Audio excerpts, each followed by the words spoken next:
सोनाक्षी की नींद अचानक खुलती है।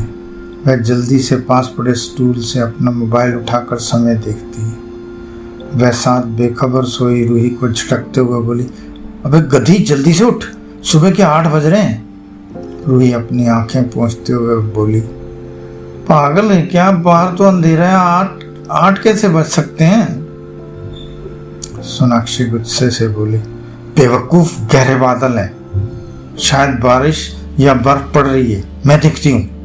कहकर वह उठकर खिड़की पर पड़े पर्दे को हटाकर बाहर झांक कर देखते हुए बोली, बाहर हल्की हल्की बारिश हो रही है। रूही एक बार फिर अपना सिर रजाई में ढांकते हुए बोली, आज घूमने जाने का प्रोग्राम तो कैंसिल ही समझो, अब बकबक मत करना।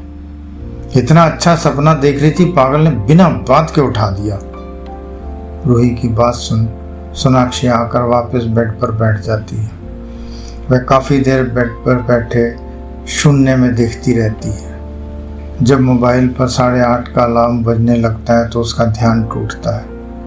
वह मोबाइल का अलार्म बंद कर चुपचाप बाथरूम में चली जाती है। कुल मिलाकर उनकी यही कहानी थी। वह 3 दिन में नज़दीक आए और फिर सदा के लिए बिछुड़ गए। ऐसा जिंदगी में बहुत बार बहुत लोगों के साथ होता है। कई बार एक गलती बहुत महंगी पड़ती है और बहुत बार जिंदगी दोबारा मौका ही नहीं देती। यही सोनाक्षी और रूही के साथ भी हुआ। नहाने के बाद सोनाक्षी मुस्कुराते हुए खिड़की के पास आती है। खिड़की से बाहर झांकते ही उसकी चीख निकल जाती है। उसकी चीख सुनकर रूही भाग कर आती है। वह देखती है कि आहान और अंश के कमरे की खिड़की होटल में काम करने वाला साफ कर रहा था और एक कर्मचारी बेड साफ कर रहा था। ऐसा तो तभी होता है जब कोई कमरा छोड़ देता है। ऐसा विचार आते ही दोनों नीचे की ओर भागती हैं। वह हांफते हुए होटल में पहुंचती हैं। रिसेप्शन पर जाकर रूही ने पहली मंजिल पर रहने वाले 4 लड़कों के बारे में पूछा। रिसेप्शन पर बैठी महिला ने बताया कि वह लोग तो आज सुबह 7 बजे के करीब ही चले गए हैं। यह सुनकर दोनों हैरान हो जाती हैं। दोनों चाहकर भी कुछ बोल नहीं पाती। उन दोनों को हैरान परेशान देख वह महिला बोली, उनकी बातों से पता लगा कि अंश के पिता को कल रात दिल का दौरा पड़ा था और उनकी हालत काफ़ी ख़राब है, इसीलिए वह लोग ख़राब मौसम के बावजूद वापस चले गए। वैसे उनकी परसों तक की बुकिंग थी।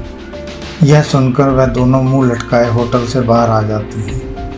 दोनों भारी कदमों से कमरे में आकर बिस्तर पर लेट जाती हैं। दोनों को समझ नहीं आ रहा था कि वह करें तो क्या करें। काफ़ी देर तक अपने को कोसती रहती हैं कि उन्होंने अपनी ज़िंदगी की सबसे बड़ी गलती उनका फ़ोन नंबर ना लेकर की है, लेकिन अब सिर्फ पछताने के अलावा और कुछ नहीं हो सकता। दोनों ने फिर भी उम्मीद नहीं छोड़ी थी। वह दोनों उस दिन कई बार उस होटल में गईं। उन्होंने होटल में जाकर होटल के कई कर्मचारियों से उन लोगों का पता पूछा, लेकिन हर किसी ने एक ही बात बोली कि हम अपने किसी भी गेस्ट का पता नहीं बताते। वह दोनों जब एक बार फिर शाम को गए तो एक और बुरी खबर मिली। होटल के एक कर्मचारी ने बताया कि आज सुबह गाड़ी शिमला से वापस जाते हुए फिसलकर पहाड़ी से नीचे गिर गई है। हमें लगता है कि शायद वह गाड़ी उन्हीं की थी, क्योंकि जो हमें खबर मिली है उसमें भी 4 लोग थे और जो फ़ोन नंबर हमारे पास है वह भी फ़ोन नहीं लग रहा है। वह दोनों सुनकर सुन्न हो जाती हैं। ये गलती न सिर्फ सोनाक्षी और रूही से हुई थी, बल्कि आहान और अंश से भी हुई थी, क्योंकि वह चारों जब शिमला से वापस जा रहे थे उस समय उनसे आगे जा रही गाड़ी अचानक ब्रेक लगाने के कारण फिसलकर गहरी खाई में गिर गई थी।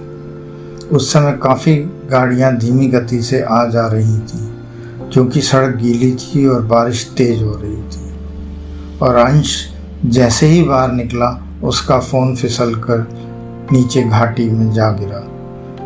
इसी कारण वह भी उनका नंबर नहीं मिला पाया।